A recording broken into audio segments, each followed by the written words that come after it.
अस्सलाम वालेकुम नाजरीन। ड्रामा सीरियल दस्तक की लास्ट एपिसोड बहुत ज्यादा इंटरेस्टिंग होने वाली है, क्योंकि आने वाली एपिसोड में मोइस के सामने ये भी हकीकत खुल जाएगी कि शानी को सैफ के साथ भेजने में फिरोज का ही हाथ था। क्या सैफ अपने मकसद में कामयाब हो जाएगा या फिर पुलिस के हाथों फरियाल सैफ को पकड़वा देगी? तो क्या होने वाला है दस्तक की लास्ट एपिसोड में और कौन कौन से इंटरेस्टिंग सीन्स आपको देखने को मिलने वाले हैं, तो आज की इस वीडियो में हम इस बारे में बात करेंगे। लेकिन वीडियो का आगाज करने से पहले आपसे एक रिक्वेस्ट की जाती है कि अगर आपने अभी तक हमारा चैनल सब्सक्राइब नहीं किया है तो बहुत शुक्रिया के साथ पहले चैनल को सब्सक्राइब कर लीजिए। जैसा कि सैफ ने अब फिरोज के ड्राइवर को लालच देकर शानी का पासपोर्ट भी रिसीव कर लिया है और शानी को अपने घर भी ला चुका है, और उसने फरियाल को यहाँ पर यह भी कह दिया है कि अब उसके पास बहुत ही थोड़ा टाइम है कि वो तैयारी कर ले और उन्हें एयरपोर्ट के लिए निकलना है। लेकिन नाजरीन, फरियाल जिस नेचर की भी है, यहाँ पर उसका ज़मीर इस बात की इजाजत नहीं देता कि वो एक बच्चे को किडनैप करके उसकी माँ से दूर करके सैफ का साथ दे।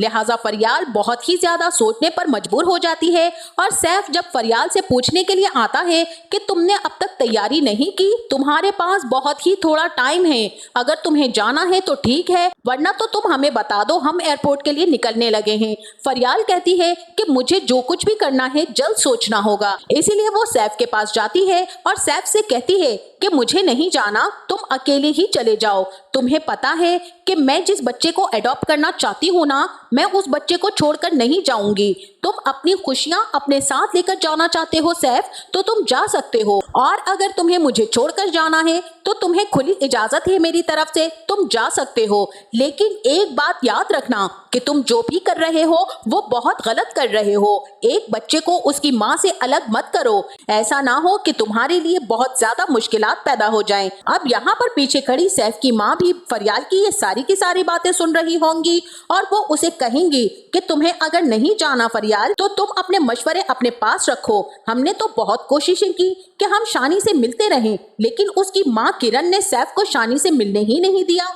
लिहाजा अब यही हल बचा है कि हम अपने शानी को उससे छीनकर अपने साथ ले जाएं। फरियाल यहाँ पर कहेगी कि आप बहुत गलत कर रही हैं आंटी, जब आपको किरण ने शानी को सौंप दिया था तो तब आपने शानी को लिया ही नहीं। अब यहाँ पर सैफ की माँ फरजाना बेगम फरियाल से कहेंगी कि ये भी तुम्हारी ही गलती है फरियाल, क्योंकि उस वक्त सैफ को तुमसे शादी का भूत सवार था, और अगर तुम सैफ की जिंदगी में आज यहाँ पर ना होती तो आज मेरा बेटा अपने बच्चे के साथ बहुत ज्यादा खुश होता। फरियाल कहती है कि यह गलती भी आप ही की है, मेरी नहीं। अगर आपको ये बात बहुत पहले से पता थी कि सैफ की जिंदगी में मैं हूँ और सैफ मुझसे बहुत ज्यादा मोहब्बत करता है, वो मेरे अलावा किसी और से शादी करना ही नहीं चाहता था, तो फिर आपको क्या जरूरत पड़ी थी कि सैफ की शादी किरण से करवा दें? आपने जानबूझकर ये बहुत बड़ा जुर्म किया था सैफ के साथ, और अब आप एक जुर्म के साथ दूसरा जुर्म करने जा रही हैं। खुदा के लिए मैं आप लोगों के लिए हाथ जोड़ती हूँ कि आप इस बच्चे को उसकी माँ से जुदा ना करें।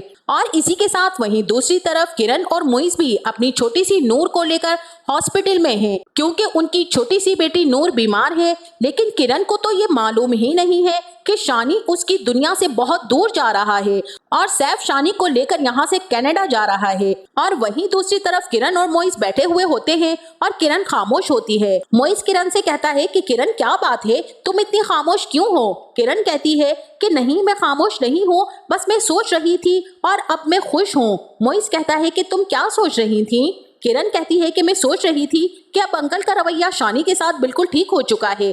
तुमने नोटिस नहीं किया कि जब से ये छोटी सी गुड़िया हमारे घर में आई है तो आंटी की तबीयत भी ठीक हो चुकी है और अंकल भी शानी के साथ बहुत अच्छे तरीके से बात करने लगे हैं। अब यहाँ पर मोइस कहता है कि मैंने तो तुम्हें पहले ही कहा था किरण, थोड़ा सा वक्त तो दो, सब कुछ ठीक हो जाएगा, लेकिन तुम खामा में परेशान हो रही थी। और किरण कहती है कि हाँ मोइस, शायद तुम ठीक कह रहे हो, मुझे ऐसे ही लग रहा था जैसे अंकल का रवैया हमारे साथ ठीक नहीं होगा। मैंने तो सोच लिया था कि अंकल का रवैया अगर अभी भी शानी के साथ ठीक ना हुआ तो मैं शानी को लेकर इस घर से चली जाऊंगी, क्योंकि अब आंटी की तबीयत भी ठीक हो चुकी है। अब यहाँ पर मोइस कहता है लेकिन देखो अल्लाह ताला ने वो वक्त आने ही नहीं दिया कि तुम यहाँ से जाओ, क्योंकि उन्हें ऐसा ही लगता है कि हम सब एक साथ एक घर में और एक फैमिली की तरह बनकर रहें। अब यहाँ पर किरण कहती है कि हाँ तुम ठीक कह रहे हो मोइस, और तुम्हें पता है मोइस कि जब से मुझे तुम्हारा साथ मिला है ना, मुझे एहसास हुआ है कि जिंदगी में एक अच्छे लाइफ पार्टनर की क्या अहमियत होती है और मोहब्बत करने वाला और मुखलिस पार्टनर क्या होता है, वरना मेरी पिछली जिंदगी में तो मुझे ऐसा कुछ भी नहीं मिला।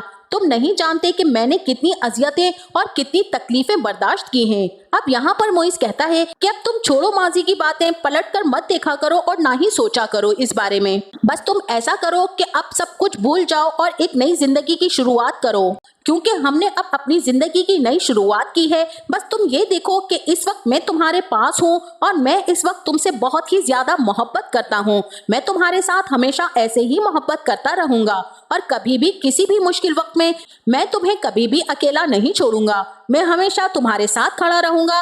किरण भी यहाँ पर कहती है कि मुझे तुमसे यही उम्मीद है मोइस, तुम्हारा बहुत बहुत शुक्रिया कि तुमने मेरा इतना साथ दिया और हर मुश्किल वक्त में मेरे साथ खड़े रहे हो।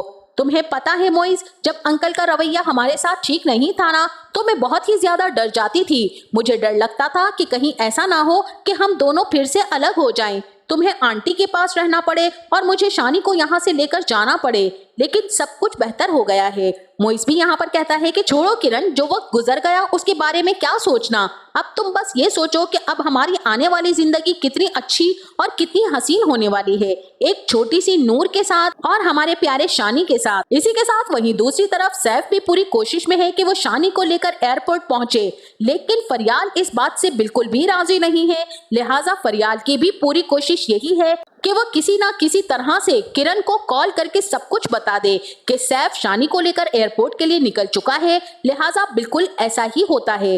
सैफ शानी को लेकर गाड़ी में सामान रखवा रहा होता है अपने मुलाजिमों के साथ और शानी को बहुत ही प्यार और मोहब्बत से पेश आ रहा होता है। फरियाल बालकनी में खड़ी ये सारा मंजर देख रही होती है कि सैफ शानी को लेकर एयरपोर्ट के लिए निकल रहा है। अब इसीलिए फरियाल से ये सब कुछ बर्दाश्त नहीं होता कि सैफ एक बच्चे की खातिर फरियाल को छोड़कर जा रहा है। लिहाजा जैसे ही सैफ शानी को लेकर एयरपोर्ट के लिए निकलता है तो फरियाल किरण को कॉल करती है और उसे बताती है कि मैं फरियाल बात कर रही हूँ किरण, और मुझे तुमसे बहुत ही ज्यादा जरूरी बात करनी है। अब यहाँ पर किरण कहती है कि क्या जरूरी बात करनी है, मेरे पास इतना टाइम नहीं है कि मैं तुम लोगों की बातें सुनूं, और अगर तुमने मेरे साथ सैफ के बारे में कोई बात करनी है तो आई एम सॉरी, मैं इस बारे में कोई बात नहीं करना चाहती हूँ। लेकिन फरियाल यहाँ पर कहती है कि आज मैंने तुम्हें तुम्हारी बेहतरी के लिए ही कॉल की है। आज अगर तुमने मेरी बात ना सुनी तो शायद तुम्हें सारी जिंदगी के लिए पछताना पड़ जाए। और अब गौर से सुनो कि मैं तुमसे क्या कह रही हूँ। यहाँ पर सवाल मेरा नहीं बल्कि तुम्हारी जिंदगी का है। मैं तुमसे सिर्फ और सिर्फ इतना कहना चाह रही हूँ कि तुम अपने बेटे को सैफ से बचा लो। अब यहाँ पर किरण कहती है कि क्या मतलब है तुम्हारा कि मैं शानी को सैफ से बचा लूं? शानी तो घर पर है। अब यहाँ पर फरियाल कहती है कि नहीं, तुम्हें ये बात पता ही नहीं है शानी घर पर है या नहीं है, क्योंकि सैफ ने किसी ना किसी तरह से शानी का पासपोर्ट भी हथिया लिया है और वो शानी को लेकर एयरपोर्ट पहुंच चुका है। अब वो शानी को तुमसे हमेशा हमेशा के लिए दूर लेकर जा रहा है। अब यहाँ पर किरण कहती है कि तुम क्या कह रही हो, तुम्हारा दिमाग तो ठीक है, मैंने तो शानी को घर पर छोड़ा था और ये कैसे पॉसिबल है कि शानी सैफ के साथ चला जाए। शानी ने तो मुझसे वादा किया था कि वो दोबारा से नहीं जाएगा उधर। जिस पर फरियाल कहती है कि तुम इन बातों को छोड़ो किरण, तुम्हारे पास बहुत कम वक्त है, जितना जल्दी हो सकता है तुम एयरपोर्ट पर पहुंचो और शानी को बचा लो। अगर तुम वक्त पर वहां ना पहुंची तो तुम हमेशा हमेशा के लिए अपने बेटे को खो दोगी।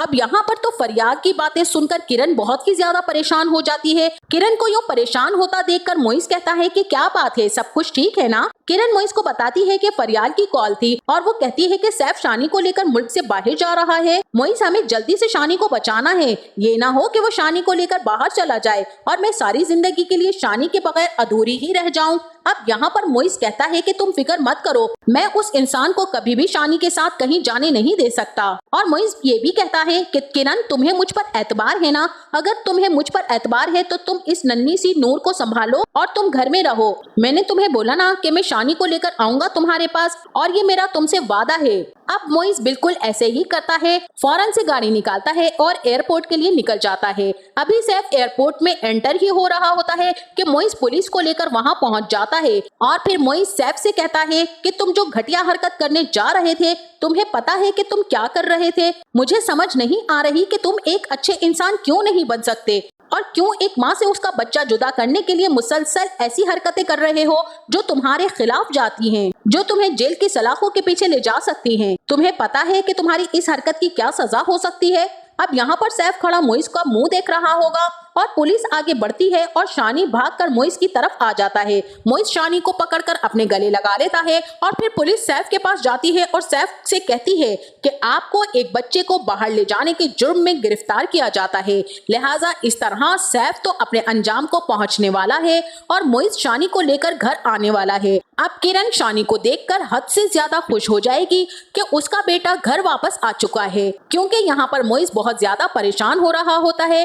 फिरोज भी, अनीका भी सब खड़े हुए होते हैं, मोइस की तरफ देख रहे होते हैं और मोइस कहता है कि मुझे ये बात समझ नहीं आ रही कि शानी सैफ के पास कैसे पहुंचा और ड्राइवर शानी को स्कूल छोड़ने के बजाय सैफ के पास क्यों ले गया। अब यहाँ पर फिरोज कहता है कि यही बात तो मैं भी सोच रहा हूँ और फिर ड्राइवर से इस बारे में पूछा जाता है और ड्राइवर भी अपने हाथ बांध लेता है और कहता है कि मुझसे गलती हो गई साहब, मुझे माफ कर दीजिए, मुझे तो ये सब कुछ करने के लिए फिरोज साहब ने ही कहा था। अब जैसे ही ड्राइवर ये बात बोलता है तो फिरोज अपनी बातों से मुकर जाता है और कहता है कि तुम झूठ बोल रहे हो, तुम बकवास कर रहे हो, मैं ये सब कुछ क्यों करूंगा? तुम्हें पता है मोइस कि मैं अब इस बच्चे को एक्सेप्ट कर चुका हूँ। ये सारी की सारी चालें सैफ ने चली हैं और इस ड्राइवर को इस्तेमाल किया है और ये ड्राइवर भी सैफ के साथ मिला हुआ है।